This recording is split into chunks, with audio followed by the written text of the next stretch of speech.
Hoje chama-se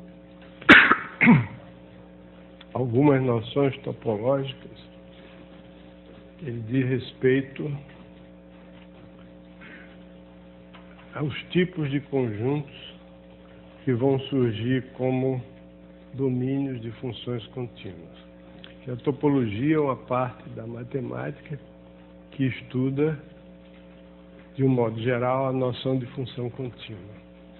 De um modo geral, significa dizer funções definidas em conjuntos bastante gerais, que não são necessariamente subconjuntos da reta, nem do plano, nem do espaço, e tomam valores também em conjuntos bastante gerais, são chamados espaços topológicos. Então, para estudar, mesmo para funções reais de uma variável, para estudar as propriedades dessa função, é preciso a gente ter claramente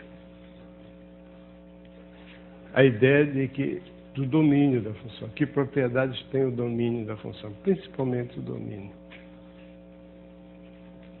Então, nós vamos ver, por exemplo, que, quando chegarmos no capítulo de funções contínuas, que toda função contínua definida num conjunto que nós vamos chamar agora de conjuntos compactos, toda função contínua definida num conjunto compacto atinge o máximo e o mínimo. Quer dizer, existe um ponto do conjunto compacto no qual a função assume o maior valor e um ponto em que ele assume o menor valor. Por aí afora. Bom, então, nós vamos começar a estudar esses tipos de subconjuntos da reta. Primeiro são os conjuntos abertos.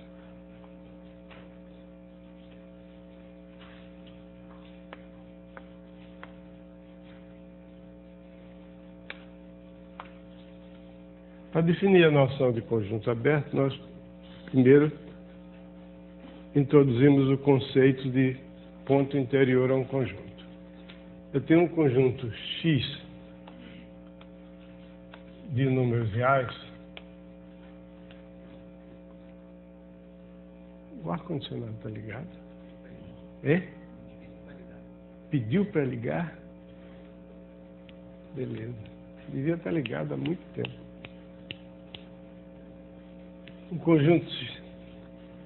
Dado um conjunto aqui, e um ponto pertencente a esse conjunto,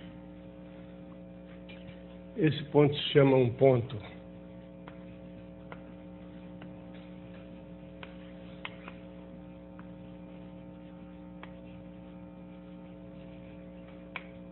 interior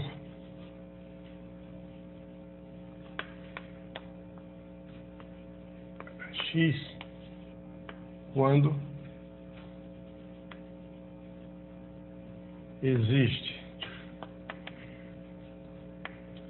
quando existe um intervalo aberto que contém A e está contido em X.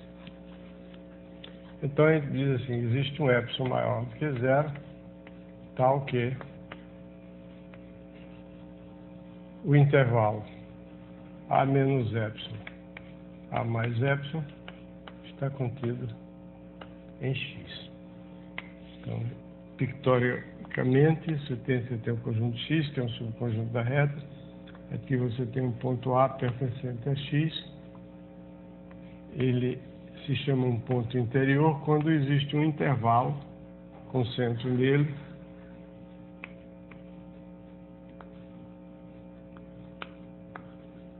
que está inteiramente contido em X. Então, não basta que o ponto pertença ao conjunto X. É preciso que não só ele pertença, mas, digamos assim, todos os pontos que estão suficientemente próximos de A também pertençam.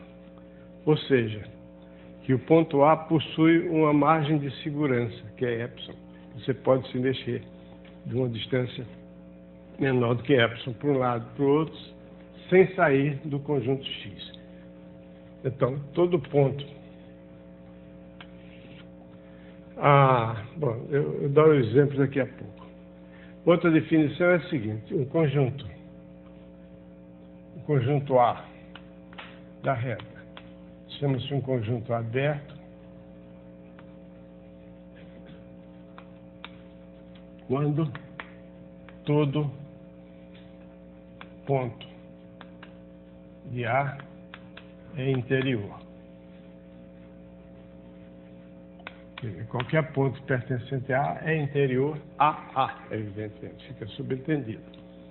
Então isso aqui é um conjunto aberto. E um conjunto X contido em R. Se você tem um ponto A pertencente assim, diz que X chama-se uma vizinhança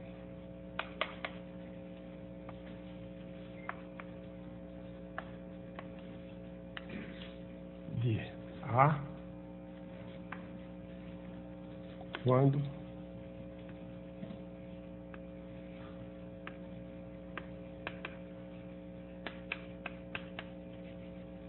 existe um conjunto aberto tal que A pertence a esse conjunto aberto que por sua vez está contido em X.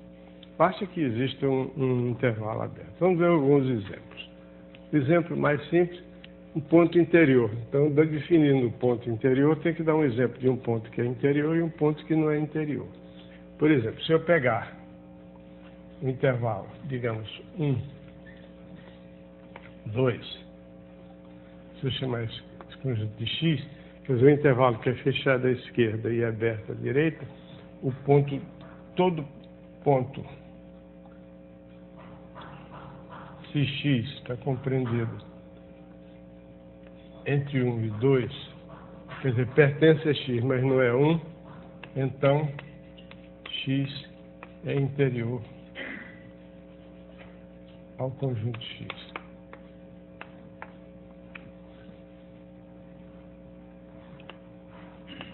O ponto 1 não é interior a esse conjunto X. Porque esse número 1, nenhum intervalo com centro no ponto 1 pode estar contido no conjunto X. Qualquer intervalo que tenha centro no ponto 1 vai conter pontos que são números menores do que 1. De um modo geral, a gente chama de interior de um conjunto X o conjunto dos pontos da reta tais que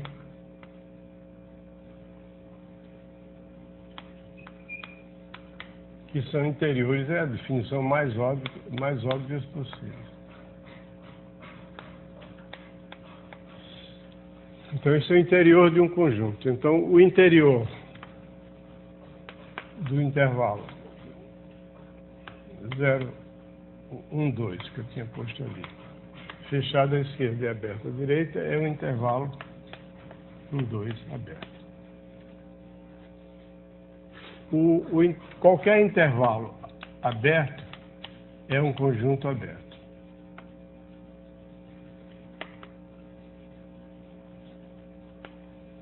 Todo intervalo aberto é um conjunto aberto. Bom, essa é a definição mais ou menos óbvia, mas ultra relevante.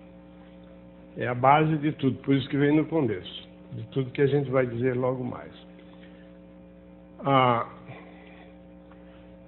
Tem uma propriedade que é o teorema básico a respeito de conjuntos abertos, que é o seguinte.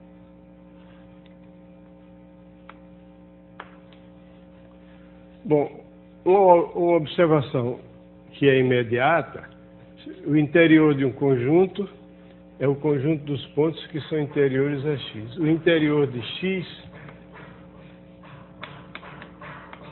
é aberto. Qualquer que seja o subconjunto X.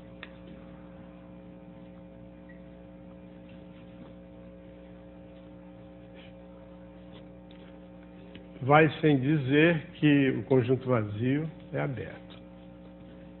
Porque não há como violar a condição de ser aberto. Um conjunto que não é aberto, não há como violar no caso do conjunto vazio. O conjunto que não é aberto, quando se diz esse conjunto não é aberto, significa que existe pelo menos um ponto dele que não é interior. Porque se você pega um conjunto X,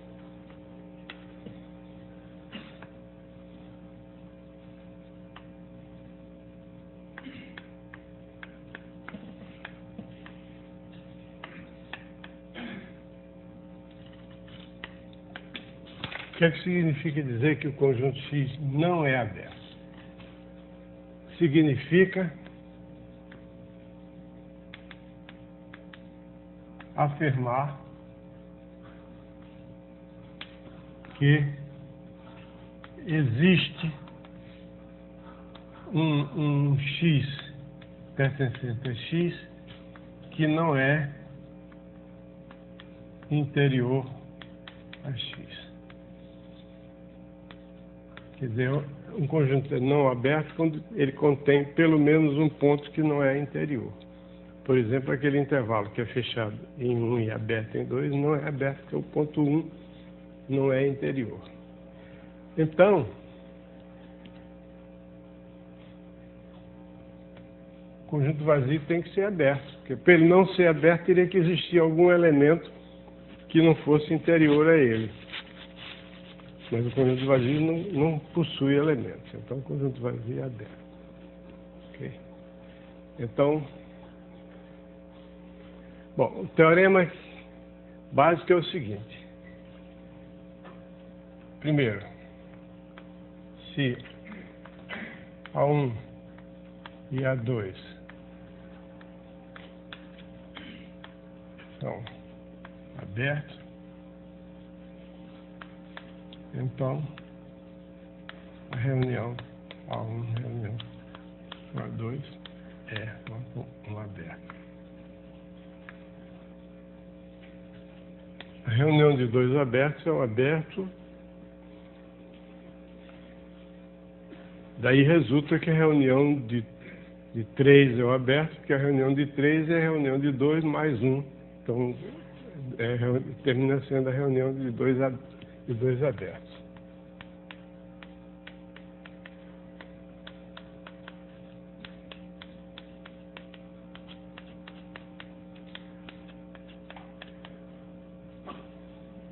Então, a reunião de 3 abertos termina sendo a reunião de 2 abertos. Se admitir a primeira. Por que a reunião de 2 abertos é aberta? Porque, para provar que a reunião de 2 conjuntos abertos é aberta, eu tenho que verificar que todo ponto X pertencente à reunião de 2 abertos é interior. Se ele está na reunião, então ele está ou em A1 ou em A2.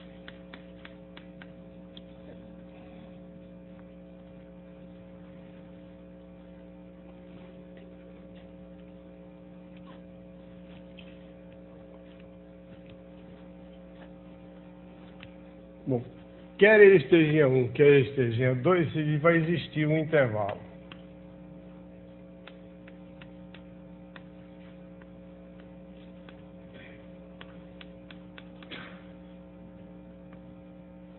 Esse intervalo contido, que vai estar contido em A1, por conseguinte, esse intervalo está contido em A1, está contido na reunião de A1 com A2.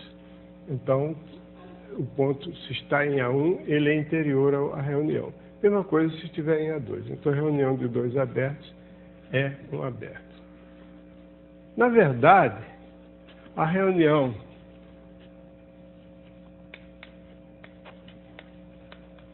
se para cada lambda num certo conjunto de índices, a lambda for um conjunto aberto, então a reunião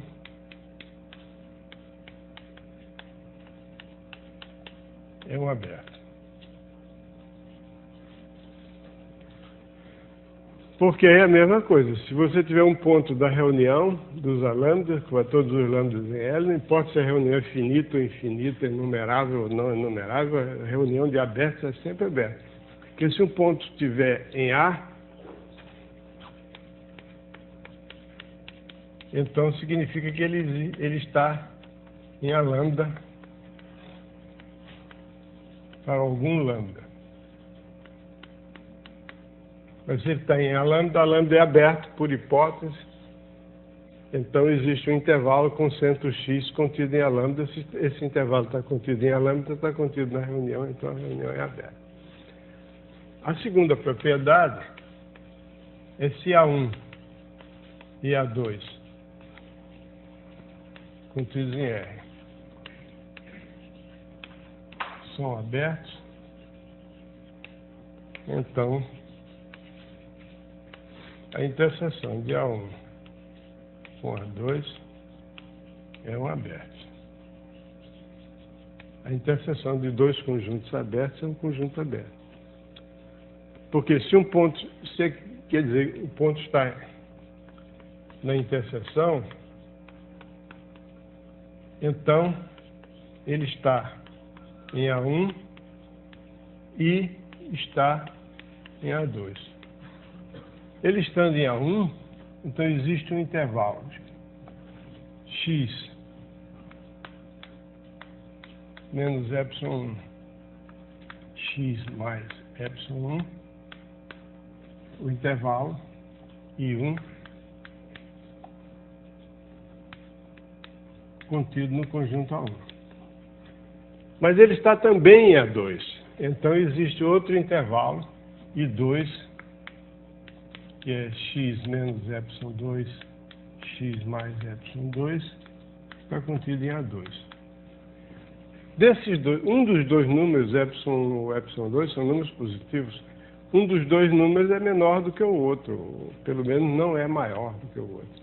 Então, ou o intervalo I1 está contido no intervalo I2, ou o intervalo I2 está contido no intervalo I1. Seja qual for o caso, eu tomando o menor desses intervalos, seja ele I1, seja ele I2, o menor desses intervalos está contido no maior, consequentemente está contido em ambos, está contido em A1 e está contido em A2. Então a interseção de dois intervalos, de dois conjuntos abertos, é um conjunto aberto.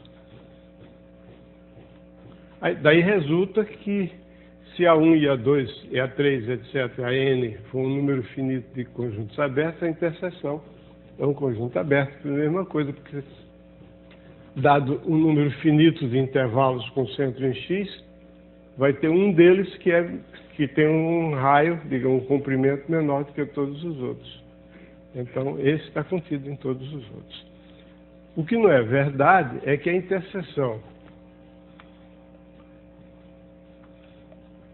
não é verdade sempre, pode ser verdade em alguns casos.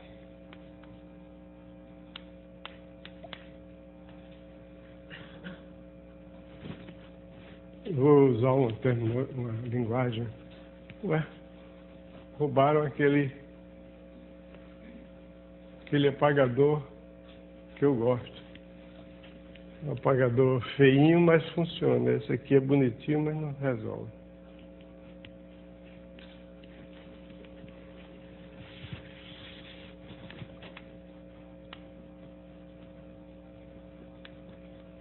A interseção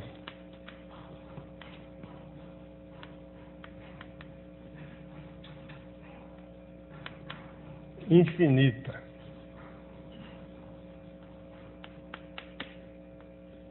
de conjuntos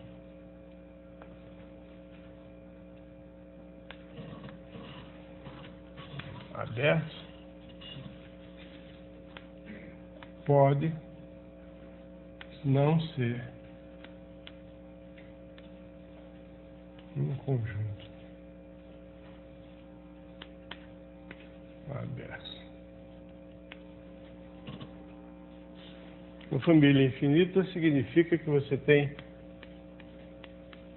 para cada lambda num conjunto infinito L, você tem um conjunto A lambda que você supõe que é aberto. Então, a interseção dos A lambdas é simplesmente o conjunto de todos os números que pertencem simultaneamente a todos os A lambdas. E um exemplo muito simples disso é você pega o intervalo 0,1 sobre n, se chama de IN esse intervalo.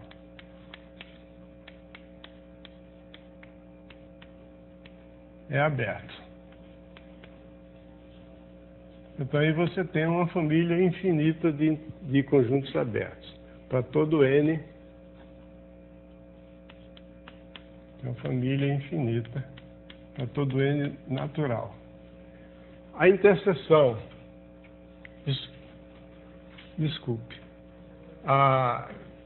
vou botar menos 1 sobre n, esse é outro exemplo. Aquela interseção que eu pus ali, quer que dá? Seria interseção de todos os conjuntos, de todos os intervalos 0, 1 sobre n, a interseção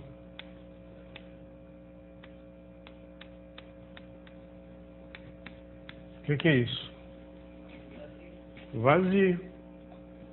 Porque um ponto estaria na interseção se estivesse em todos esses intervalos.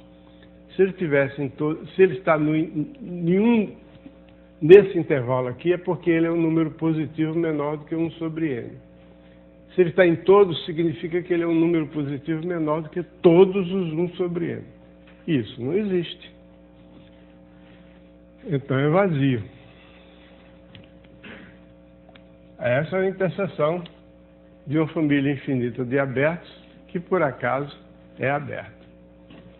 Mas se eu pegar, em vez de 1 sobre n, 0, 1 sobre n, eu pegar menos 1 sobre n até 1 sobre n, a interseção de todos esses intervalos, o que dá? Espera aí. Desculpa.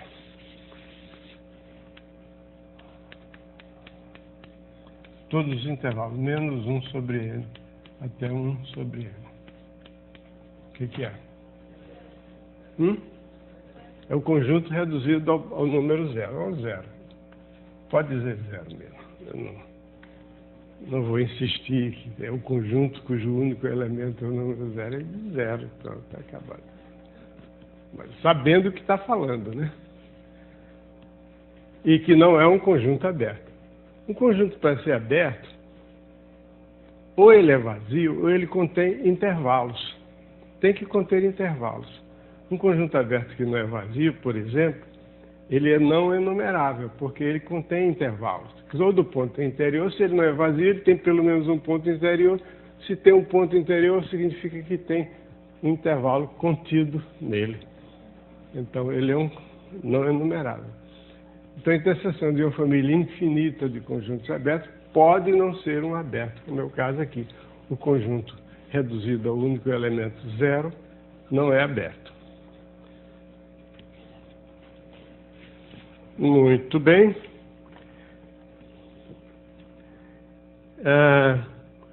Aí, outro conceito fundamental, existem várias coisas que a gente pode dizer sobre conjuntos abertos, uma das quais não está dita aí no livro, porque só tem uma página e meia, e menos de uma página e meia sobre conjuntos abertos. Uma delas é o seguinte: um subconjunto aberto da reta, ele é uma reunião de intervalos abertos disjuntos, porque você pega um ponto desse conjunto, ele está contido em algum intervalo aberto. Você tem um conjunto A, por hipótese, é aberto. Pega um ponto de A. Então, existe algum intervalo, índice x, aberto, contendo x, digamos que x seja o ponto médio, contido em A. Aí, se eu fixar o x e olhar para todos os intervalos abertos que contêm x e está contido em a reunião de todos esses intervalos abertos vai dar um intervalo aberto ainda. É claro que vai dar um conjunto aberto, mas vai dar pelo teorema, mas vai dar um intervalo aberto, a gente vê facilmente. Então, cada ponto está contido num intervalo aberto maximal. Maximal, essa palavra não existe em português. Máximo. Intervalo aberto máximo. Existe em inglês, mas não em português.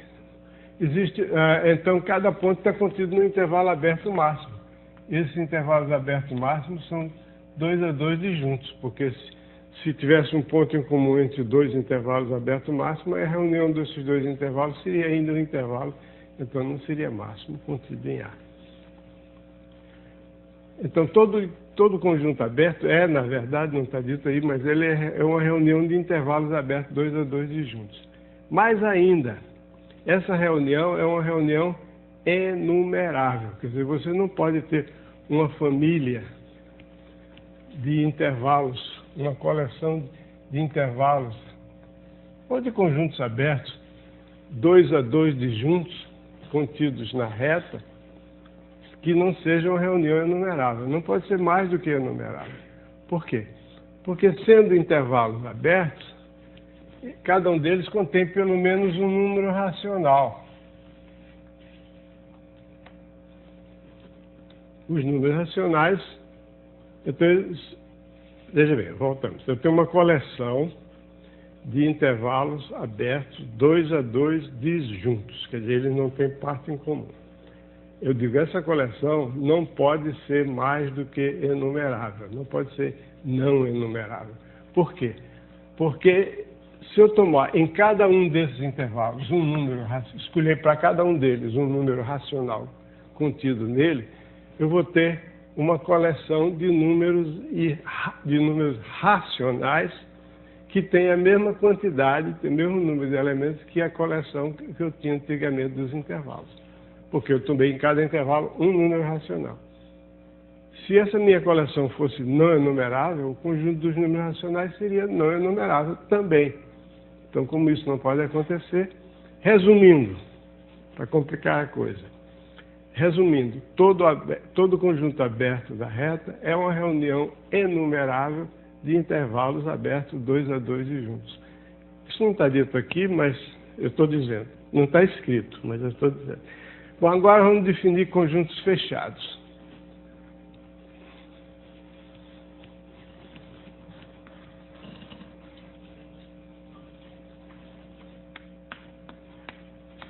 Não, não é. Conjunto fechado não é aquele que não é aberto. Né? Quando a gente vai ensinar isso a primeira vez, todo mundo pensa assim, vocês sabem disso. Né? Conjunto fechado é aquele que não é aberto. Não é verdade. Tem conjuntos que não são fechados nem abertos. Eu costumo dizer, tem as portas abertas e portas fechadas, mas tem as portas que não estão nem abertas nem fechadas. Então, entre abertas ou encostadas, mas não está fechado, mas também não está aberto. O que é um conjunto fechado? O conjunto fechado é o seguinte, a gente para definir conjunto aberto foi necessário ter a noção de ponto interior. Agora, para definir a noção de conjunto fechado, tem a noção de ponto aderente. Seja X um subconjunto da reta. Um ponto X da reta diz aderente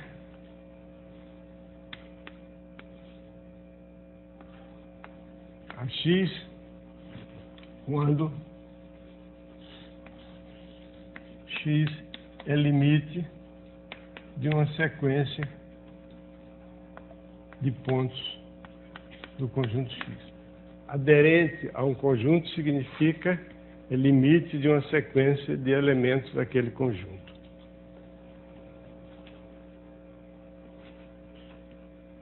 Em particular, se X pertence ao conjunto, então X é um caso mais trivial, é aderente ao conjunto. Porque eu tomo uma sequência de pontos todos iguais a X, converge para X. Então, X. Então, chama-se fecho de um conjunto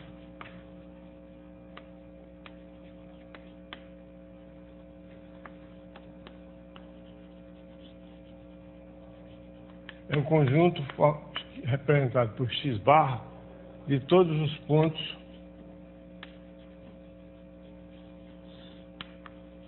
da reta que são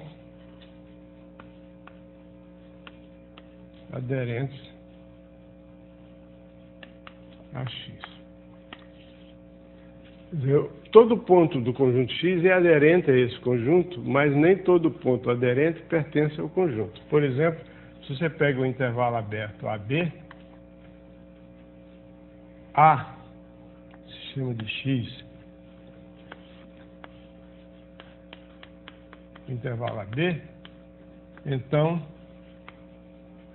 A é aderente a x e B também é aderente a x, ou seja, que A pertence ao feixe de x e B pertence ao feixe de x, mas não pertence a x. Por quê? Porque A é limite de uma sequência de pontos da forma A mais 1 sobre N. Se você tomar um N maior do que N maior do que 1 sobre B menos A, então A mais 1 sobre N pertence ao intervalo. Desde que eu tome N maior do que 1 sobre B menos A, 1 sobre N menor do que B menos A mais 1 sobre N pertence ao intervalo, e essa sequência converge no ponto A. Então, A é um limite de uma sequência de pontos que pertencem ao conjunto X. Analogamente, o B é limite de uma sequência de pontos pertencentes ao conjunto X, de modo que A e B são pontos aderentes a X, ou seja, pertencem ao conjunto X. Então, a gente definiu ponto aderente a um conjunto e fecho de um conjunto. O fecho de um conjunto é formado por todos os pontos aderentes a X. Vamos ver mais um exemplo. O fecho do conjunto dos números reais, do conjunto dos números racionais é o conjunto dos números reais. Está claro isso? Quer dizer, todo número real é limite de uma sequência de números racionais. Isso porque todo intervalo de números reais contém números racionais e números irracionais. Então, qualquer número, se você pegar um número racional, é claro que ele é limite dele de uma sequência formada por termos iguais a ele próprio. Se você pegar um número irracional, você pega um número irracional x, você pega qualquer intervalo x menos 1 sobre n, x mais 1 sobre n, dentro desse intervalo tem sempre um número racional Rn.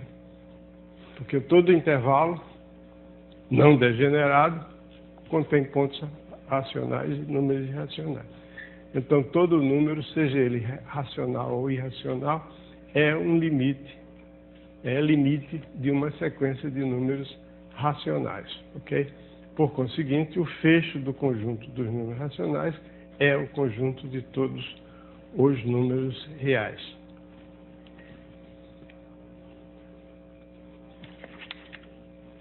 Muito bem, um conjunto se chama fechado quando ele é igual ao seu fecho. Ou seja, quando ele contém todos os pontos que lhe são aderentes. Posso escrever ali na ponta? Posso escrever ali? Pode, obrigado. Então, conjunto fechado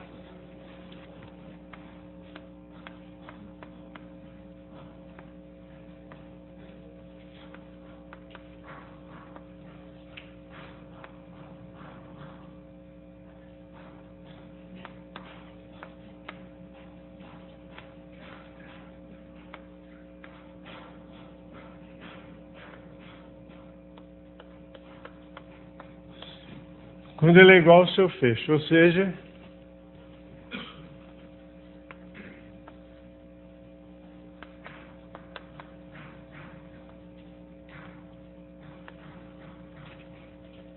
quando contém todos os pontos aderentes.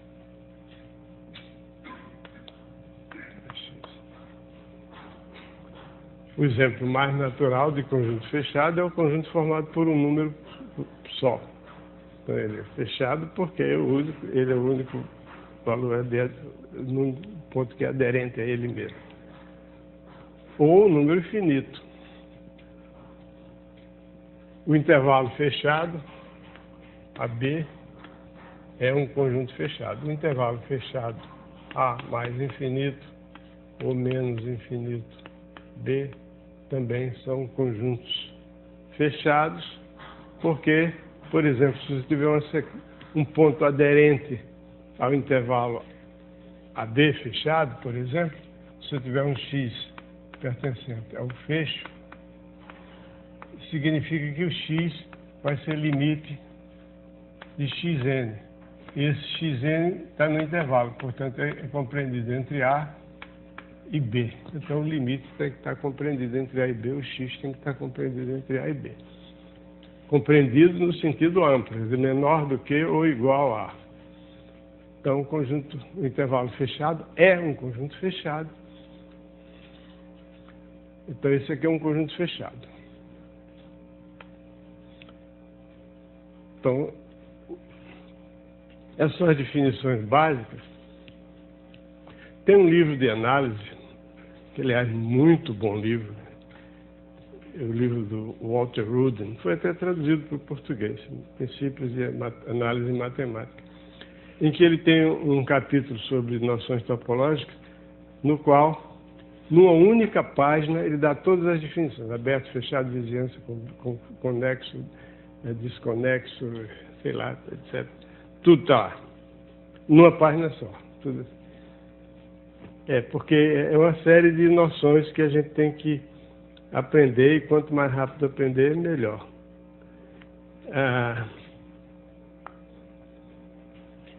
Vamos ver um teoreminha aqui.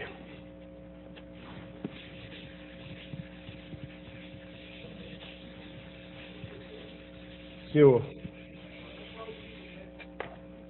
fala mais alto. Só ouvi o professor, eu ouvi muito bem, o resto eu não ouvi.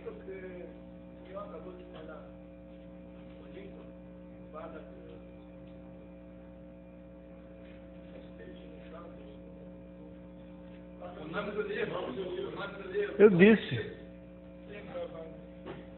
O livro do Walter Rudin chama-se Princípios de Análise Matemática. É um dos 200 livros de análise matemática muito bons que existem no mundo. Quase todo livro de análise matemática é bom, menos esse aqui. O resto aqui.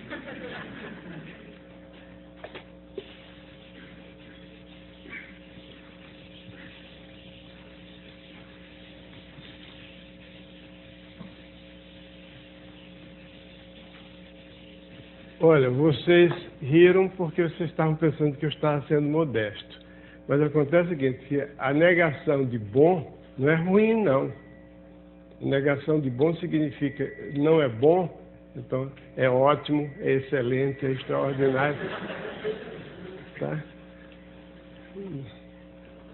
Bom, ruim é o contrário de bom, não é negação. Espera aí, deixa eu terminar de bater aí que eu...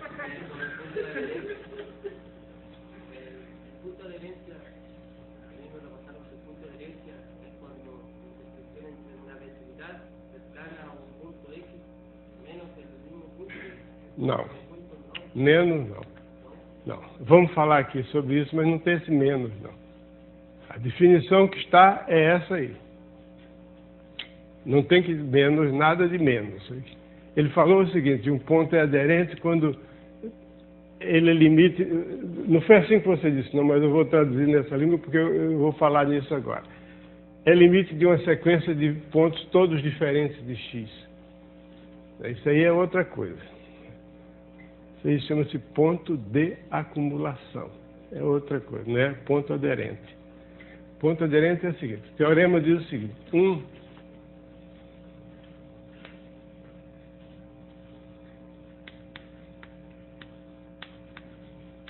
vou chamar de A, que é aderente a A. Aderente a X, se e somente se toda vizinhança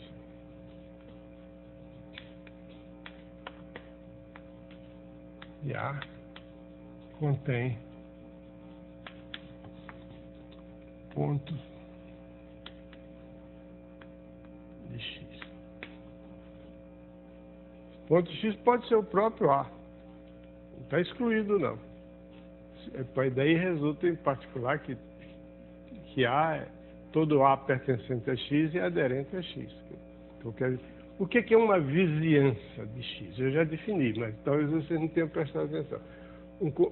Vizinhança de A. Uma vizinhança de A é um conjunto que contém um intervalo que contém A.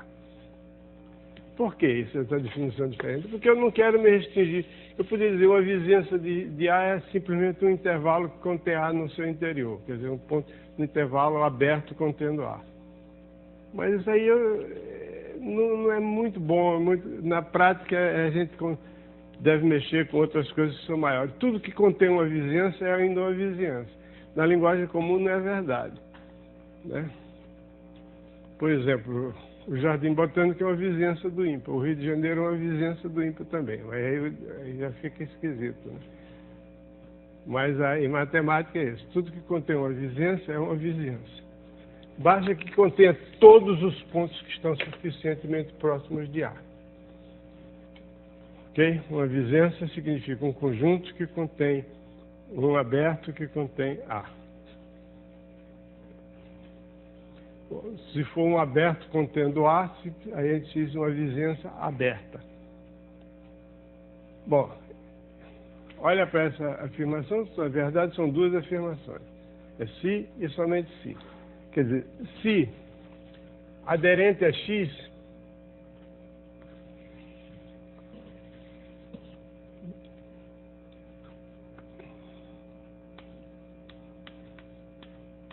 isso aí é a definição. As definições são recursos que se usam na linguagem, em particular na matemática, para substituir um grupo de palavras por uma palavra ou então por um grupo menor de palavras, para ficar mais fácil a linguagem, a comunicação.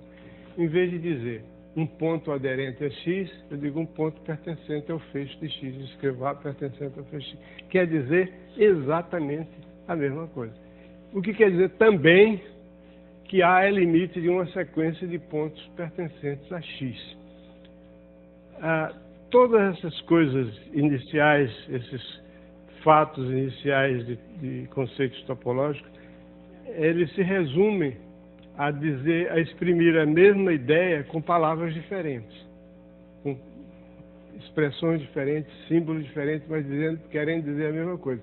E aprendê-las significa acostumar-se a traduzir essas coisas. Um ponto aderente a X é a mesma coisa que um ponto do feixe. O que é a mesma coisa, vamos provar isso, seja A pertencente a X. Então isso significa que A é limite de Xn quando N pertence a X. Aí eu digo, toda vizinhança de X, aí eu estou perguntando, agora seja V uma vizinhança, toda vizinhança de A, desculpa, de A. Significa que V contém um intervalo da forma A menos zero só mais zero. O que contém A é claro, porque esse A é o ponto médio desse intervalo.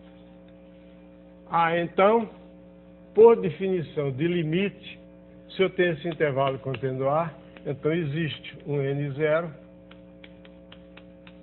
tal que N maior do que N0, implica que o Xn pertence a esse intervalo. Então, isso significa que qualquer vizinhança de A contém, porque isso aqui está contido em V. Então, qualquer vizinhança de A contém um ponto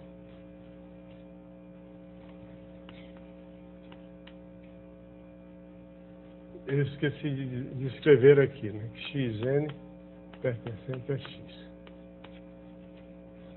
Então, se o ponto A é aderente, significa que qualquer vizinhança dele contém pontos do conjunto, porque qualquer vizinhança, ele é limite de uma sequência de pontos do conjunto, qualquer vizinhança dele contém os pontos dessa sequência, todos eles que têm um índice suficientemente grande. E vale a recíproca. A recíproca é a seguinte, se toda vizinhança de A contém pontos de X, então A é aderente a X. Por quê? Se toda a vizinhança de A contém elementos do conjunto X, então A é aderente a X. O que quer dizer isso? Se toda a vizinhança do ponto A contém pontos de X, então A é limite de uma sequência de X. Porque se toda a vizinhança contém um ponto, então eu vou escolher algumas vizinhanças. Vou pegar as vizinhanças que são simplesmente os intervalos da forma A menos 1 sobre N, A mais 1 sobre N. Qualquer um desses pontos, desses intervalos, é uma vizinhança de A. Logo, contém algum ponto de X. Eu escolho entre os pontos de X que estão aqui, escolho um, chamo de Xn. Para cada N existe um Xn pertencente a X que está dentro desse intervalo. Então A é limite dessa sequência.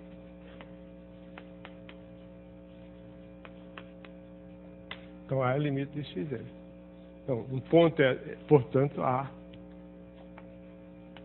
é aderente a X. Então, um ponto é aderente a X se somente se toda a vizinhança desse ponto contém elementos de X. Repito, todas essas coisas que nós vamos dizer, quase todas, pelo menos o comecinho aqui, consiste em aprender a dizer, a expressar a mesma ideia com palavras diferentes, de formas equivalentes. Ok? Um corolário aqui. O fecho de qualquer conjunto é um conjunto fechado. Aí já é um pouquinho, vai um passinho além de traduzir a mesma ideia em palavras diferentes. Diga. Hein?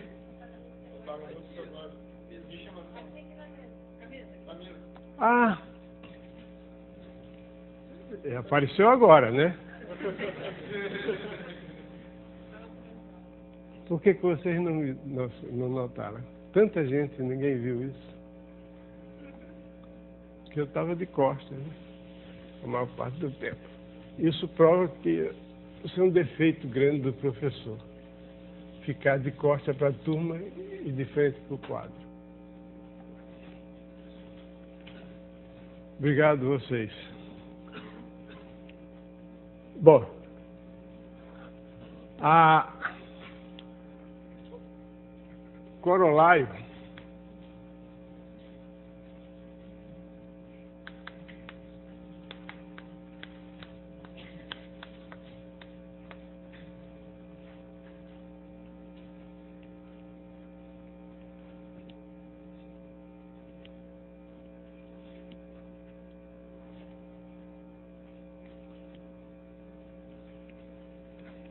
que se eu pegar qualquer conjunto e considerar o fecho do conjunto contém o conjunto. Pode ser que seja igual a ele, mas contém, certamente.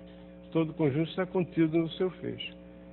Quando é igual, então o conjunto se chama fechado. Então isso significa que o fecho do conjunto, fecho de qualquer conjunto, é fechado. Significa que se eu pego um conjunto e tomo o seu fecho, por exemplo, eu pego o conjunto dos números racionais compreendidos entre 0 e 1. O fecho é o conjunto de todos os números compreendidos entre 0 e 1, inclusive o 0 e 1, racionais e irracionais. Agora, se eu pegar esse conjunto e considerar o fecho dele outra vez, não vai adiantar nada. Ficou, parou. Quando a gente passa de um conjunto para o seu fecho, ele pode aumentar, mas se eu tomar o fecho do fecho, não vai aumentar. Isso é um corolário dessa observação aqui, que o ponto é aderente se somente se...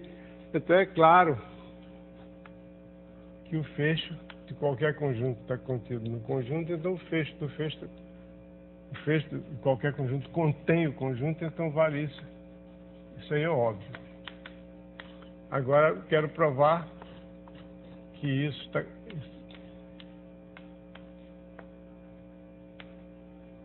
que vale a inclusão inversa. Para isso, a gente tem que pegar um ponto X, que seja aderente a X. Então, se esse ponto é aderente à aderência de x, que é feixe de x, significa o quê? Em particular, implica que toda vizinhança de x contém, de acordo com o que nós vimos aqui, pontos do feixe de x.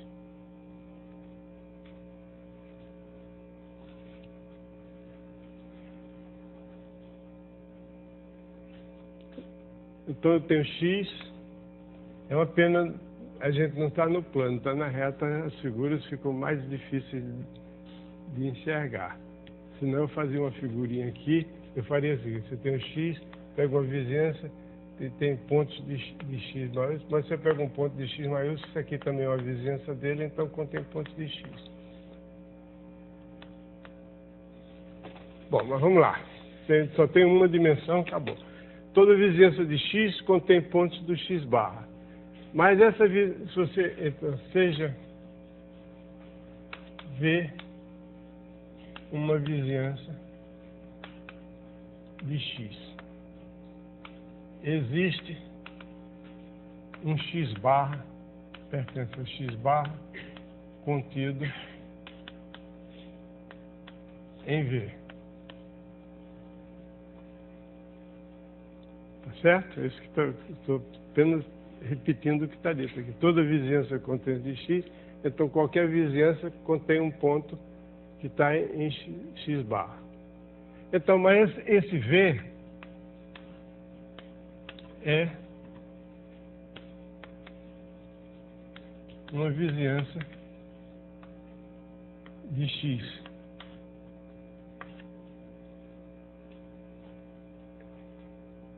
É uma vizinhança de x. Eu acabei de dizer lá em cima que é uma vizinhança. Logo, então, em vez de dizer mais é uma vizinhança de x, eu vou dizer assim, como V é vizinhança de x, existe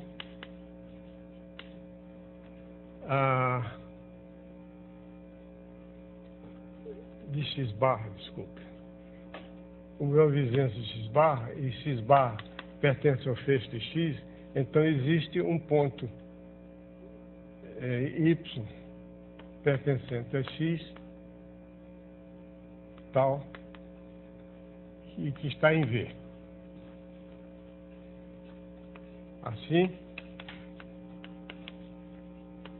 toda vizinhança de x contém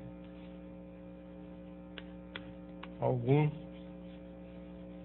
y, toda vizinhança V de x contém algum y pertencente a x. Ou seja, x pertence a x barra.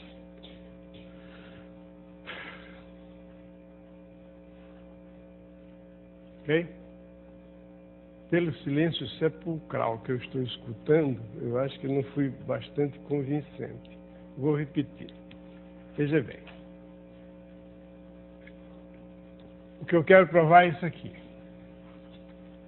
Isso aqui é uma igualdade entre dois conjuntos. Uma igualdade entre dois conjuntos significa duas inclusões. A está contido em B e B está contido em A. Essa parte aqui, essa inclusão aqui é óbvia. Então, resta mostrar isso. Que esse conjunto aqui está contido nesse. Então, eu pego um ponto nesse e vou mostrar que esse ponto que eu supus aqui, que ele está, minha conclusão é que ele está no outro conjunto. Tem que partir de uma série de raciocínios até chegar à conclusão de que esse ponto que eu peguei aqui em x2 barra está contido em x barra. Muito bem. Se x está em x2 barra, significa que se x está em x2 barra, significa que qualquer vizinhança de x2 barra contém pontos de x barra. Pelo teorema aqui. Se x pertence a x2 barra, então qualquer vizinhança de x contém algum ponto x barra pertencente ao conjunto x barra. Agora, essa vizinhança, que é a vizinhança de x barra, que é vizinhança de x, ela também é vizinhança de x barra. Tá? Então, sendo vizinhança de x barra, então existe um y em V, em x, que está nessa vizinhança e que está no conjunto x. Então, toda vizinhança V de x contém algum y pertencente a x. Ou seja, x pertence a x barra. Quer dizer, toda vizinhança de x contém algum y pertencente a x. Toda vizinhança de x contém algum y pertencente a x maiúsculo, então x é um ponto aderente a x maiúsculo. Então, isso quer dizer que um conjunto fechado, o fecho de qualquer conjunto é um conjunto fechado. Diga. É? Culpar? Ocupar a definição?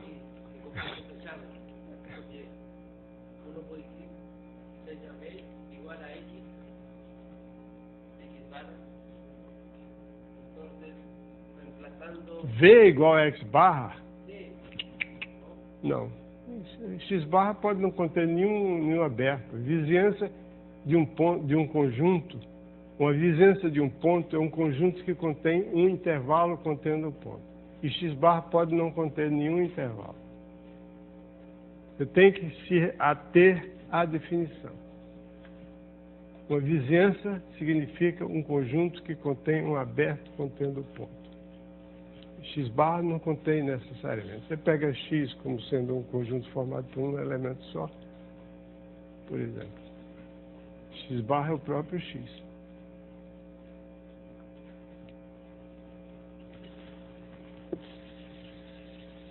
Vamos ver à frente. Diga. Fale alto.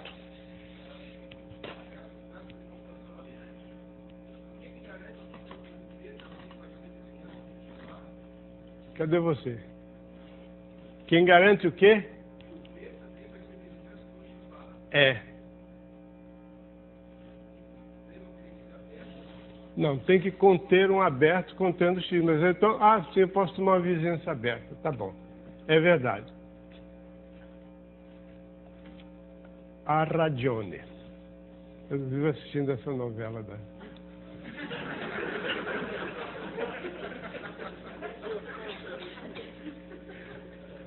Eu tenho uma sogra italiana e uma mulher que é filha de pai e mãe italiano. E meu avô era italiano. Tem razão. Se vê eu tomar uma vizinhança aberta, aí garanto muito bem.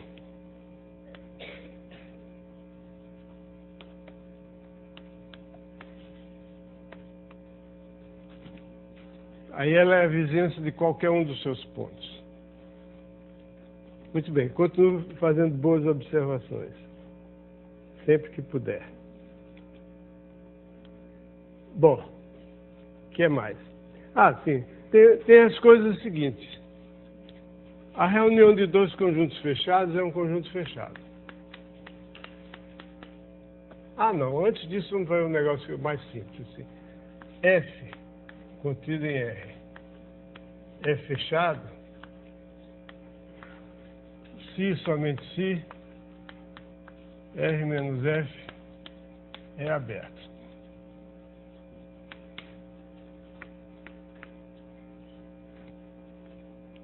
Então, os fechados não são aqueles que não são abertos. Os fechados são aqueles conjuntos cujo complementar é aberto. Se F é fechado, R menos F é aberto, pelo seguinte, se você pegar um ponto A, seja F fechado. Para provar que R menos F é aberto, eu pego um ponto de R menos R e quero provar que esse ponto é um ponto interior. Então A não pertence ao conjunto fechado F. Se ele não pertence ao conjunto fechado F, significa que ele não é aderente a F. Porque o conjunto fechado é formado por todos os pontos aderentes. Se um ponto não está em F, não é aderente, porque F é fechado. Se ele não é aderente, então existe uma vizinhança dele que não contém pontos de F. Se essa vizinhança não contém pontos de F, essa vizinhança está contida no complementar de F. Ou seja, essa vizinhança está contida em R menos F. Ok? Se A pertence a R menos F, então A não é aderente a F. Logo, existe uma vizinhança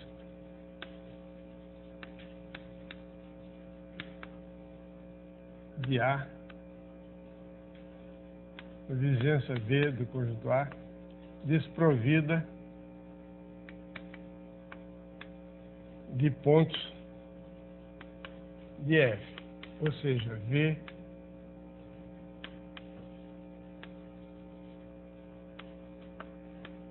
está contido em R menos F. Mas R menos F é o conjunto que eu quero provar que é aberto. Então significa que todo ponto do conjunto desse R menos F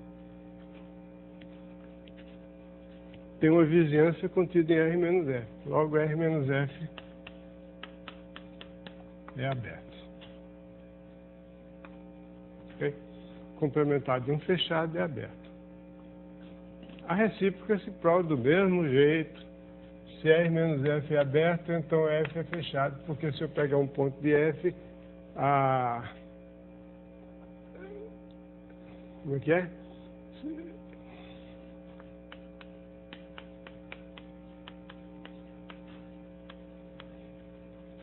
Por quê?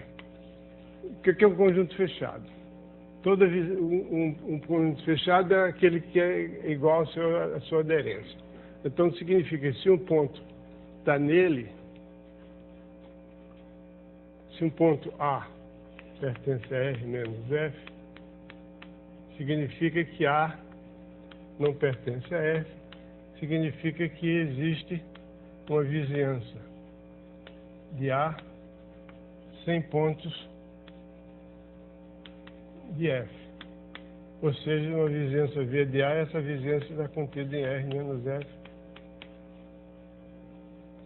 Isso aí eu já prevei, peraí. Agora eu estou confuso. R menos F é fechado, então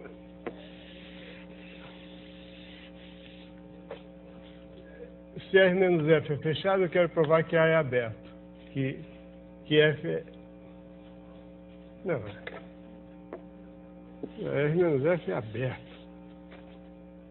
Se R menos F é aberto...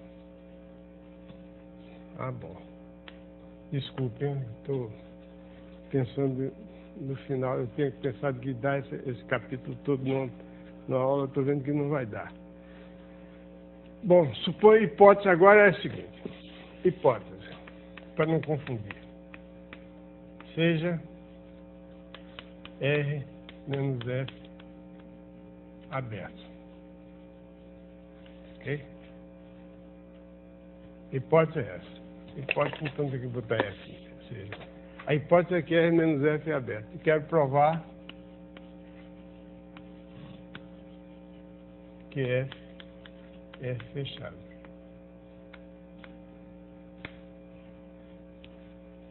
Para provar que F é fechado, basta provar que se eu pegar um ponto, que toda a vizinhança dele contém pontos de F, esse ponto está em F.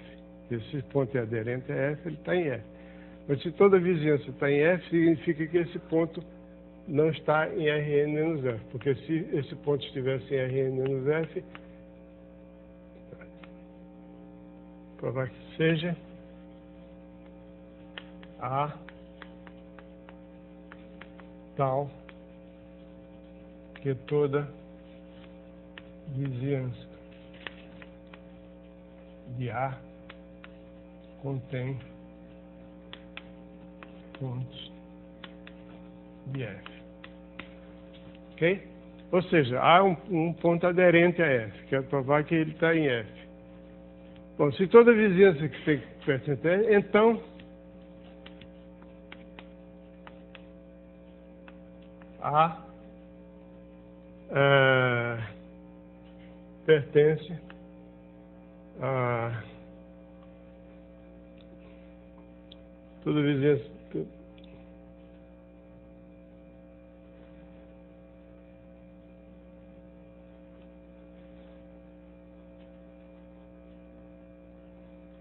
Pertence a F.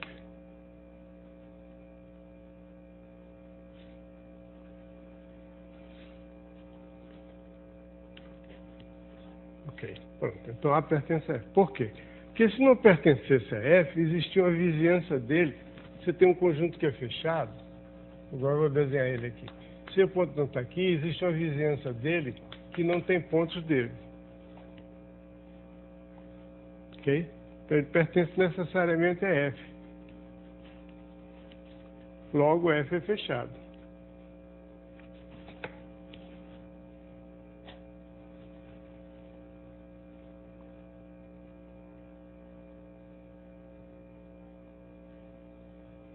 Então F pertence a F porque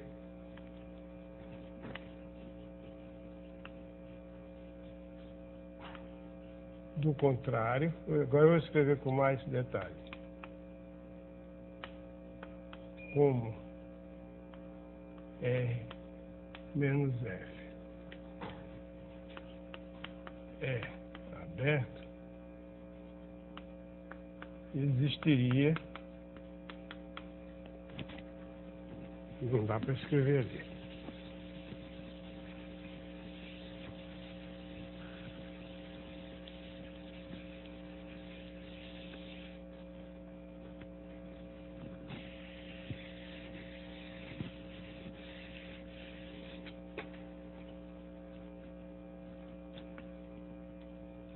Eu quero provar que F é fechado. Então eu vou provar que todo ponto aderente a F está em F. A aderente a F.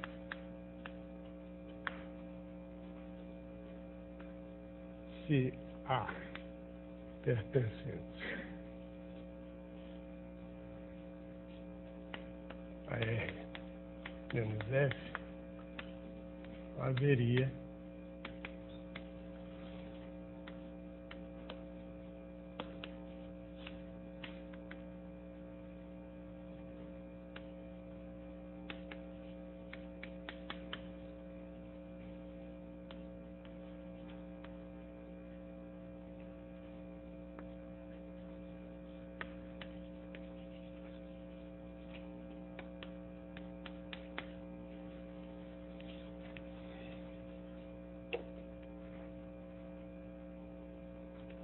A não pode pertencer a R menos F, porque R menos F, por hipótese, é aberto. Então, se fosse A pertencer a R menos F, então A teria uma vizinhança toda contida em R menos F, quer dizer, uma vizinhança sem pontos de F. Ou seja, esse ponto não seria aderente a F. Muito bem. Bom. Agora está absolutamente certo, agora não sei se vocês entenderam, mas de qualquer modo aqui no livro está provado com toda clareza. Então agora o fato de que a reunião de dois fechados é fechada e uma interseção qualquer de conjuntos fechados é fechada, isso é um fato que resulta diretamente da circunstância de que todo o conjunto é fechado se somente se o seu complementar é aberto.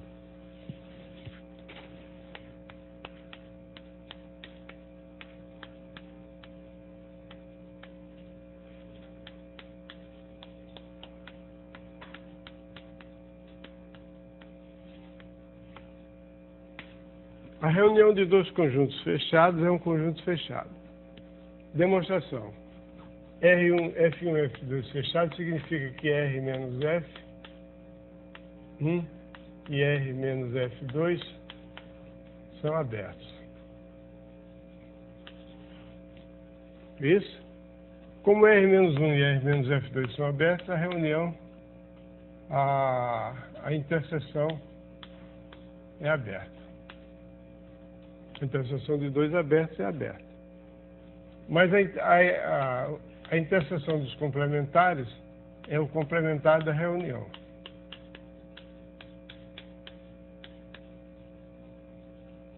Isso significa que F1 reunido com F2 é fechado. Ok.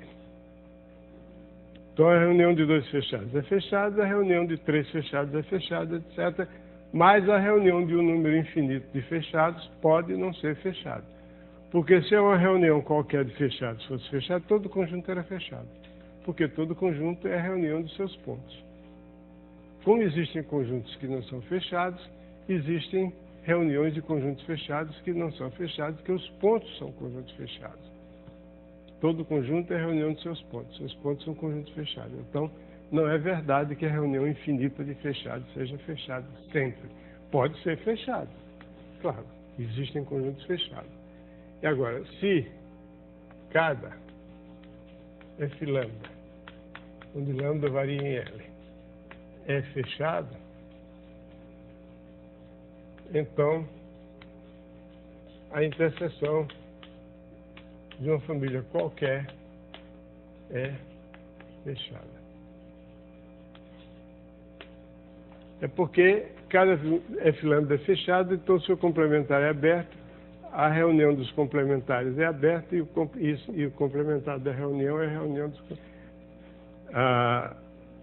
A interseção dos complementares é o complementar da reunião. Então isso aí é a mesma coisa, sai diretamente do fato que a reunião de abertos é aberta. Isso aqui, agora as coisas começam a ficar mais interessantes.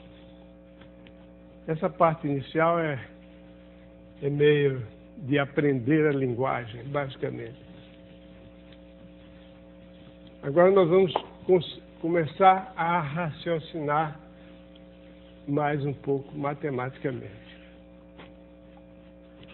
Vamos definir um conceito relevante, que é o conceito de cisão de um conjunto.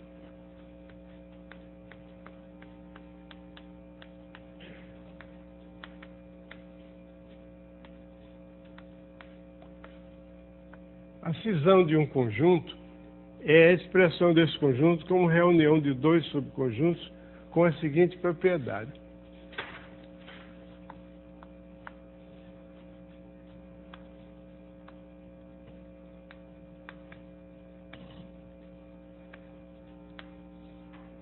Isso aqui chama-se uma cisão de X quando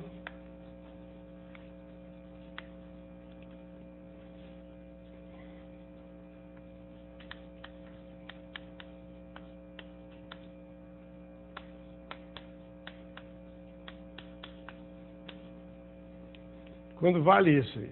O que significa isso aí? Significa que nenhum ponto de B é aderente a A e nenhum ponto de A é aderente a B. Só isso.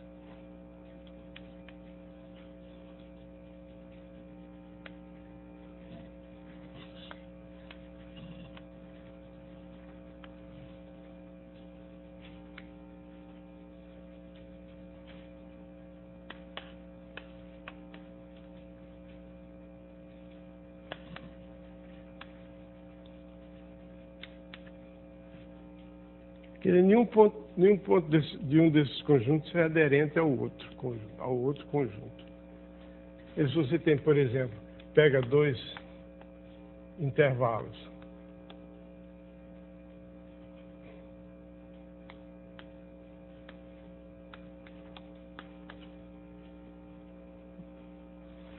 abertos disjuntos, então se você chama de X isso aqui, então a reunião de A com B é uma cisão de X. Porque é claro que o fecho de A, no máximo, contém esse ponto aqui. Não contém B. Não contém ponto nenhum de B. E o fecho de B, no máximo, contém esse ponto aqui. Então não contém nenhum ponto de A. Ok? Você podia ter uma cisão, assim, no intervalo 0, 1, e o próprio intervalo 1, 2.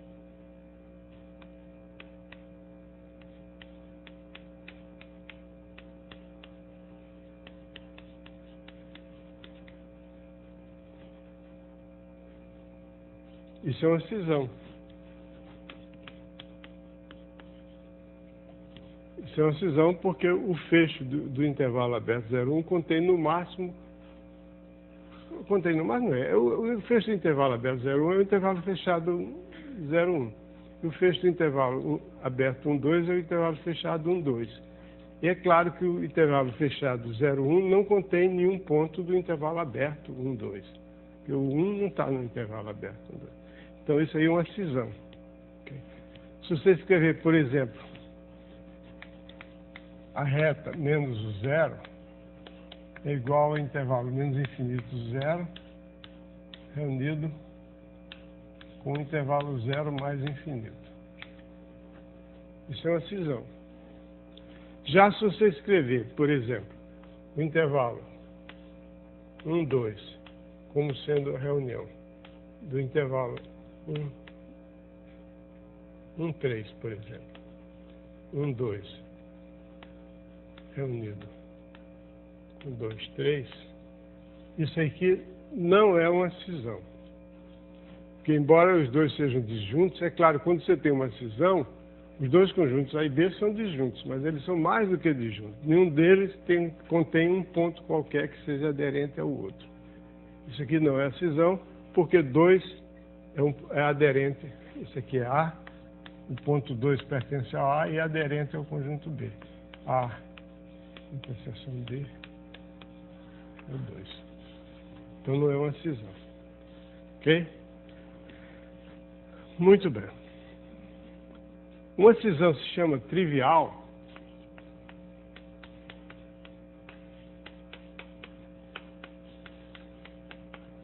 uma cisão trivial é uma cisão de um conjunto qualquer com um conjunto, é uma reunião de um conjunto qualquer com um conjunto vazio. Então isso é uma cisão trivial.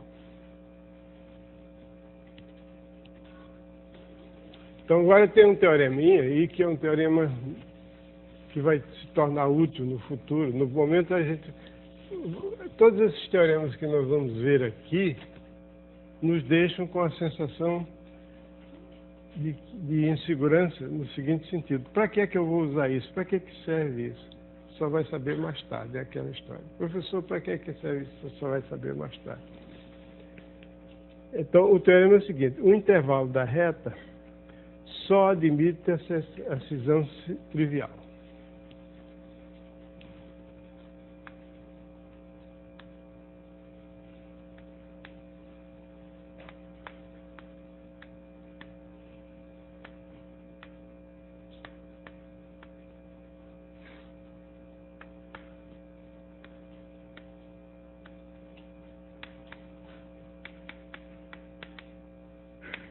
Significa o seguinte: se você tem um intervalo I, seja ele aberto, fechado, limitado ou ilimitado, você não pode escrever o intervalo como reunião de dois conjuntos tais que nenhum desses conjuntos contém pontos aderentes ao outro.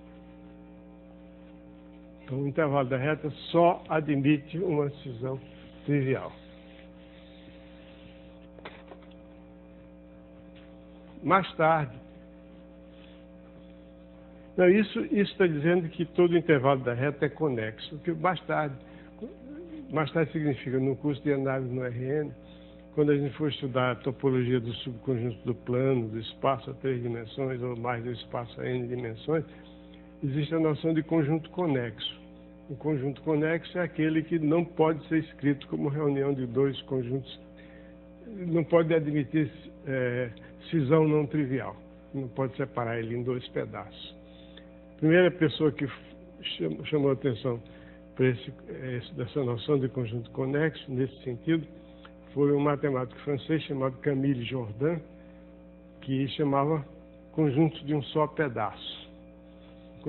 E depois, o matemático americano Veblen definiu o conceito de conjunto conexo em geral, que é o que se usa até hoje. O intervalo da reta só admite a decisão trivial.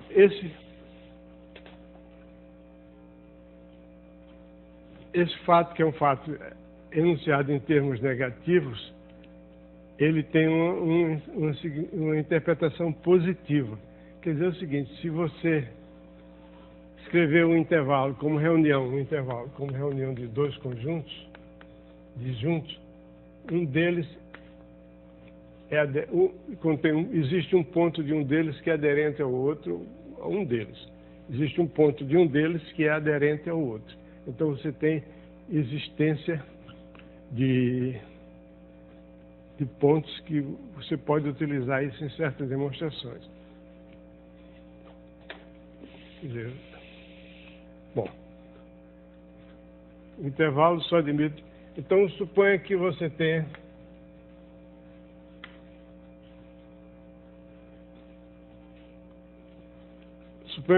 um intervalo e você tenha uma decomposição desse intervalo que não seja trivial. Quer dizer, existia um certo A pertencente a A e um B pertencente a B. Eu posso sempre supor que o A é menor do que B, porque é só botar o nome, um dos dois é menor do que o outro. Então, A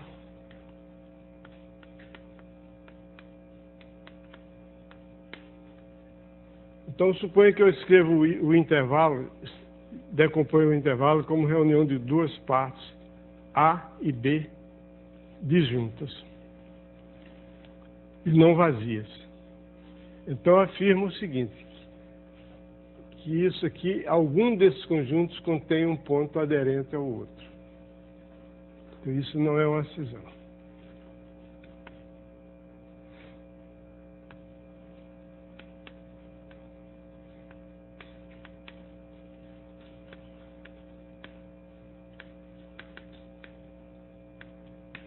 A demonstração é muito bonitinha. Eu tomo A pertencente a A e um B pertencente a B. Como vamos supor que a cisão, que a ação da decomposição não é trivial. Se fosse uma cisão, seria uma cisão não trivial. Então, não é uma cisão. Então, eu olho para o intervalo AB. Intervalo fechado AB está contido em I. Claro, porque esse I é um intervalo, tem um A pertence a I, o B pertence a I, o intervalo AB está contido em I. Aí o que eu faço? Eu pego o intervalo AB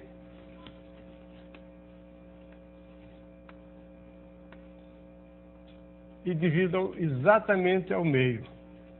Aqui não está muito exato não, mas divido ao meio. Quer dizer, eu pego o ponto médio, C.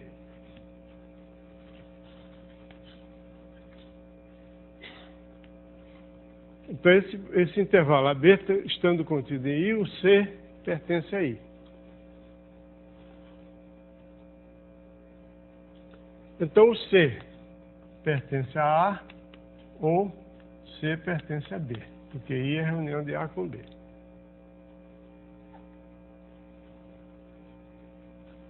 Então, eu tomo o intervalo AC, eu tomo o intervalo AC ou o intervalo CB, conforme o C pertence a A ou o C pertence a B. Se o C pertence a A, por exemplo, então eu tomo o intervalo CB.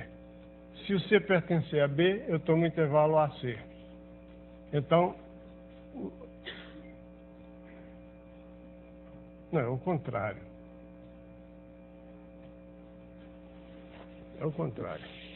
Se C pertence ao A pertence ao A, se C pertence a B, eu tomo o intervalo AC. Se C pertence a A, eu tomo o intervalo CB. O que é que eu tenho aqui? O que é que eu quero dizer com isso? Por favor, prestem atenção. Isso aí significa que eu vou ter dois intervalos, AC e CB, cujos extremos, cada um deles, ou um ou outro, ambos, aliás, tem extremos em conjuntos distintos. Aqui o C está em A e o B está em B. E aqui o C está em B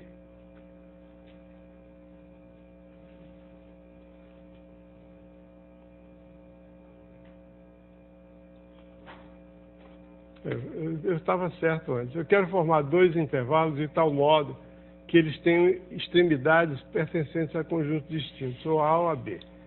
Se o C pertencente a A, eu tomo o intervalo CB. Então, esse é um intervalo que tem uma extremidade em A e outra extremidade em B. Se o C pertencer a B, eu perco o intervalo AC. São intervalos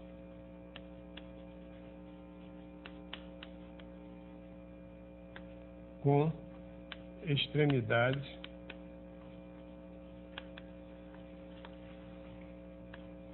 em diferentes conjuntos A ou B, ok? Então, A pertence ao conjunto A e B pertence ao conjunto B. Eu pego um intervalo, pego o ponto C, que é o ponto médio. Ou C está em A ou C está em B, porque C está em I. Se C estiver em A, eu pego o intervalo CB. Esse aí vai ser um intervalo que vai ter uma extremidade em A e outra extremidade em B. Se o C estiver em B, eu pego o intervalo AC, o intervalo que tem uma extremidade em A e outra extremidade em B. Até que enfim. Ok? Então agora eu tenho dois intervalos de comprimento metade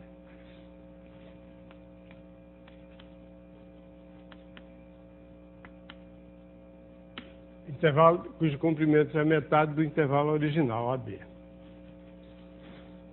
Então eu tenho aqui. Não importa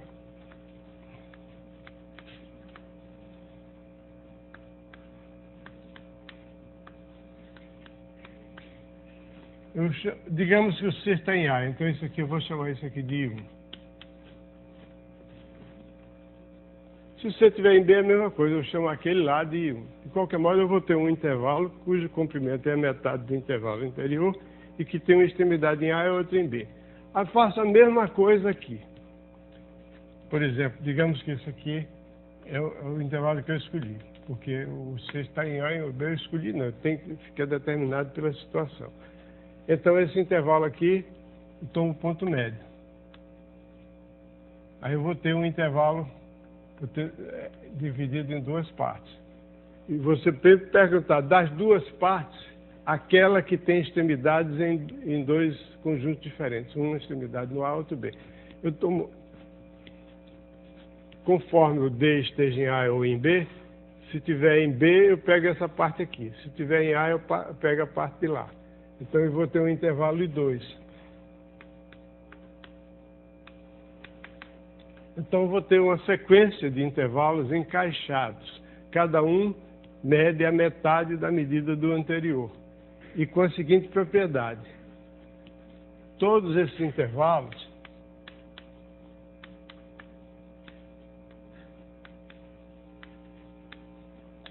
o AN vai estar em A e o BN vai estar em B. Esse aqui vai ser o A1 e esse aqui vai ser o B1. Esse aqui vai ser o A2, esse aqui vai ser o B2. O que eu escolher vai ser AB, A1, B2, B2. Não importa onde que lado ele estiver. A primeira extremidade é A, é N e a segunda é BN. Então, vou ter essa sequência de intervalos encaixados. Essa sequência de intervalos encaixados, cujo comprimento tende para zero. Então, pelo teorema dos intervalos encaixados, princípio dos intervalos encaixados, que caracteriza uma das maneiras de caracterizar a completeza do conjunto dos números reais, existe um número alfa pertencente a todos os AN BN. Então, esse alfa vai ser limite dos ANs. E vai ser também o limite dos BNs. Como os ANs pertencem ao conjunto A, então esse alfa é aderente a A. E como os BNs, todos eles pertencem ao conjunto B, então esse alfa é aderente ao conjunto B. Então a reunião, isso aqui não é uma cisão, porque vai ter um ponto aqui, esse alfa está ou em A ou em B.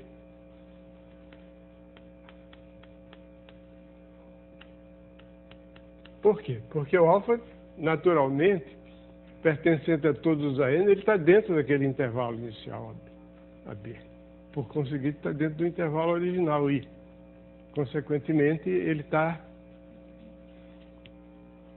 Isso aqui vai ser uma reunião... Está vendo? Então, esse alfa é aderente a A, é aderente a B, e ele, ao mesmo tempo... Eu escrevi qualquer coisa aqui que eu apaguei. Eu não apaguei nada. Então, a conclusão é que isso não é uma cisão. Porque a reunião A e B tem o... desculpa, está aqui, ó. Ou o alfa pertence a A, ou o alfa pertence a B. Se o alfa pertence a A, ele pertence a A e é aderente a B. Se ele pertence a B, ele pertence a B e é aderente a A, então isso não é uma cisão. Eu acho essa prova muito bonitinha.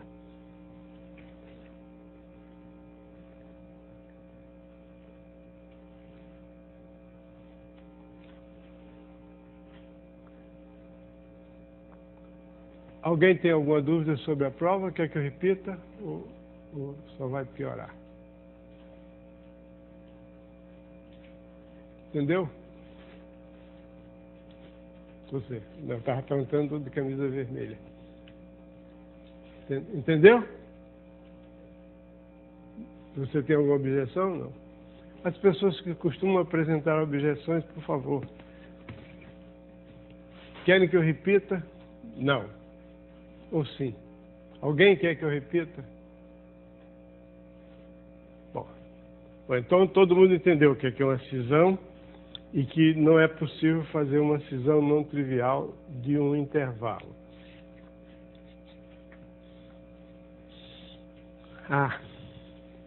E aqui acontece o seguinte, um corolário disso é que os únicos subconjuntos da reta que são simultaneamente abertos e fechados são o vazio e R são os únicos subconjuntos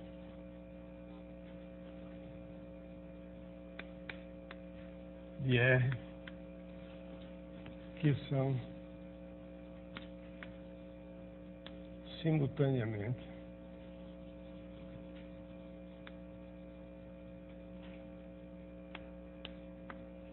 abertos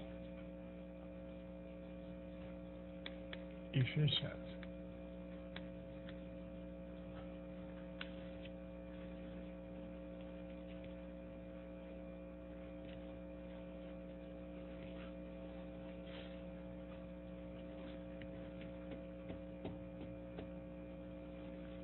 Por quê?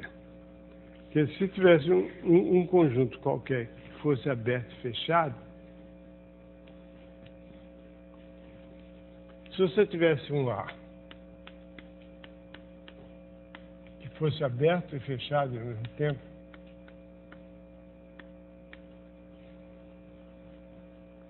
então você teria uma cisão. Ou melhor, você teria uma expressão de R com A. Isso.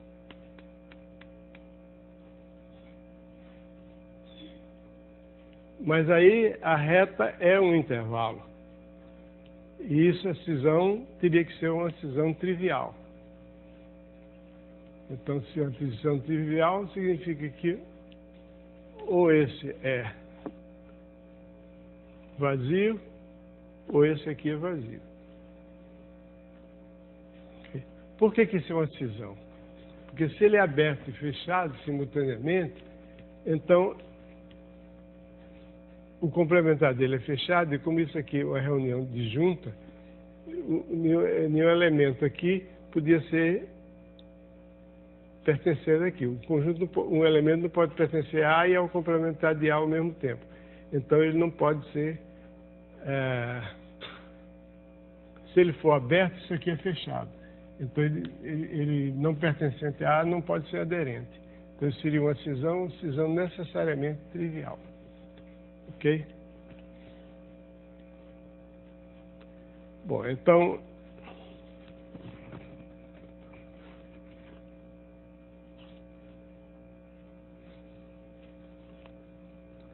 eu vou pular esse parágrafo que fala em pontos de acumulação, que não é tão importante assim, mas vamos falar nisso mais adiante, logo em seguida.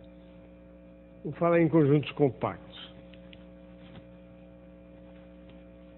Essa é a noção, realmente, juntamente com esse fato que não há cisão, a não ser cisão trivial de um intervalo, o outro fato importante diz respeito aos conjuntos compactos.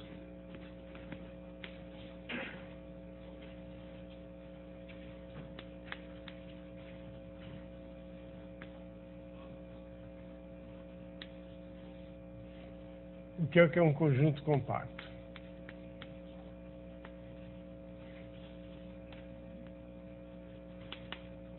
Compacto significa limitado e fechado. Por exemplo, um intervalo compacto é um intervalo limitado e fechado é um conjunto compacto. O intervalo 1, 2, 0, 1, incluindo o 0 e o 1, é um conjunto compacto. Tem que ser limitado e fechado. Isso aqui é um conjunto compacto. Então, a primeira coisa, uma observação bem simples a respeito de conjuntos compactos é a seguinte: X é compacto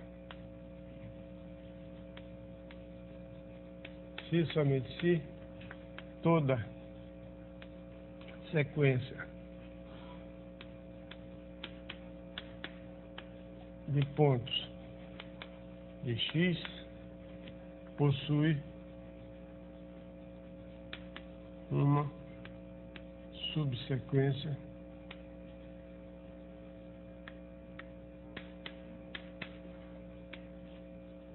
que converge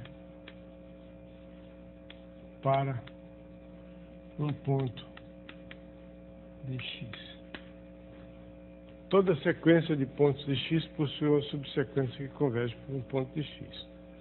Também é uma coisa muito simples, porque se você pegar uma sequência de pontos de X, como X é compacto, ou seja, em particular é limitado, essa sequência tem uma subsequência convergente. Mas como X é fechado, o limite dessa subsequência tem que ser um ponto de X, porque é um ponto aderente a X. Então, toda sequência possui uma subsequência que converge para um ponto de X. E, reciprocamente, se toda sequência possui uma subsequência que converge para um ponto de X, isso aqui é um pouquinho menos óbvio. Se toda sequência de pontos X possui uma subsequência que converge para um ponto de X, então esse X tem que ser, em primeiro lugar, um conjunto limitado. Porque se ele fosse ilimitado, suponha que X fosse, vamos provar essa parte aqui. Suponha que X, por absurdo, que X fosse ilimitado. Por exemplo, teria que ser ilimitado superiormente ou ilimitado inferiormente. Digamos que ele seja ilimitado superiormente. Então, 1 não é uma cota superior. Então, existe pelo menos nenhuma número de cota superior. Então, existe um x1 maior do que 1. Ok? Aí eu olho para x1 maior do que 1. Se x1 for... Está aqui o x1. Aqui. É maior do que 1. Se x1 for maior do que 2, ótimo, eu tomo x2 igual a x1. Até... Bom, eu pego vai ter um x2 que seja maior do que 2. Pode ser o próprio x1, mas não faz mal. x1 é maior do que 1, então no x2 que é maior do que 2, pode ser que o x1 seja maior do que 1 e maior do que 2 também. O importante é que o x2 seja maior do que 2. Não estou dizendo que o x2 é maior do que o x1, maior do que 2. Existe um x3 maior do que 3, porque se não existisse um x3 maior do que 3, 3 seria uma cota superior do conjunto. O conjunto é ilimitado. Então, existe sempre um xn maior do que n. Para todo n.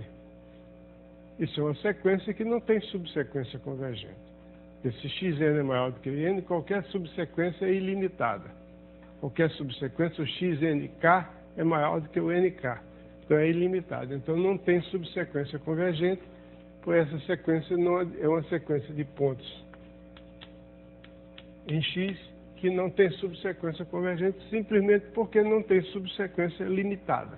Toda subsequência é ilimitada. Então, se toda sequência de pontos x possui uma subsequência convergente, então o conjunto é limitado. Além disso, se toda essa subsequência converge para um ponto de x, esse conjunto x é fechado. Então o conjunto x é limitado e fechado.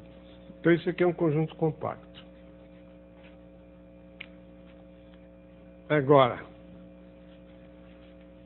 eu ainda tenho 5 minutos. Muito bem. Bom, o teorema seguinte tem uma sequência decrescente de conjuntos compactos não vazios. Existe pelo menos um número real que pertence a todos eles.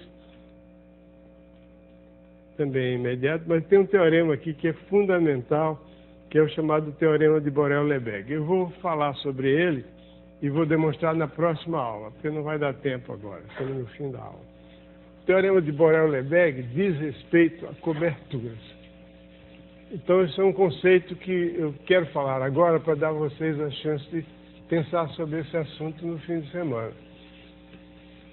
Aliás, no fim de semana, para rever todas as coisas. Porque, veja bem, eu quero lembrar a vocês que nós combinamos aqui. Combinamos é uma maneira muito engraçada de dizer, porque eu fui que decidi, não combinei nada.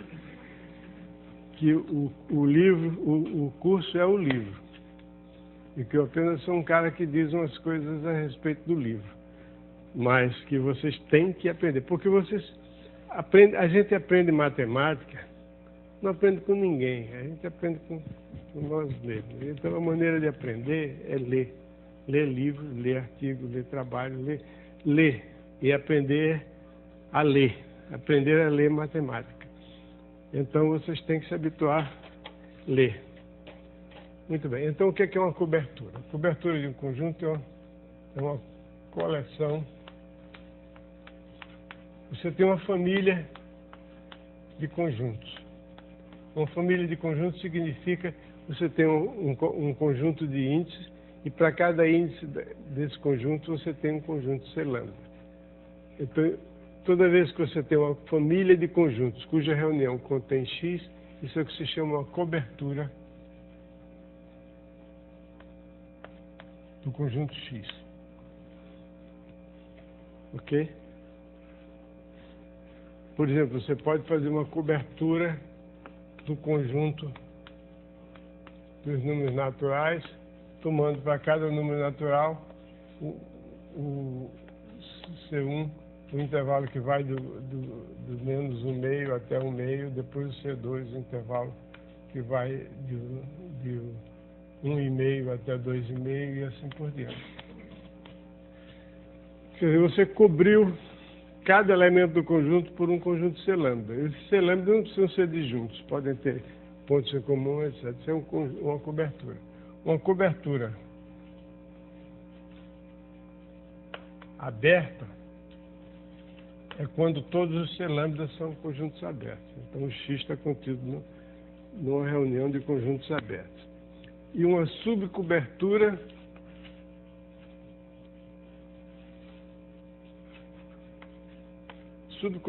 significa que você toma um subconjunto L' de L e considera um C',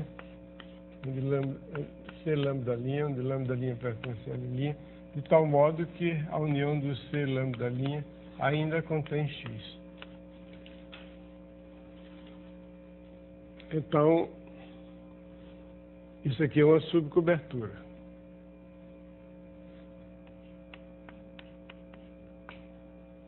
E o teorema central a respeito de conjuntos compactos é que toda cobertura aberta de um compacto admite uma subcobertura finita. Quer dizer, se você puder cobrir um conjunto compacto com uma coleção infinita de abertos, então você pode jogar fora quase todos esses abertos e ficar só com o número finito deles que ainda cobre o conjunto. Esse é o teorema chamado teorema de Borel-Lebesgue, que nós vamos demonstrar na próxima aula.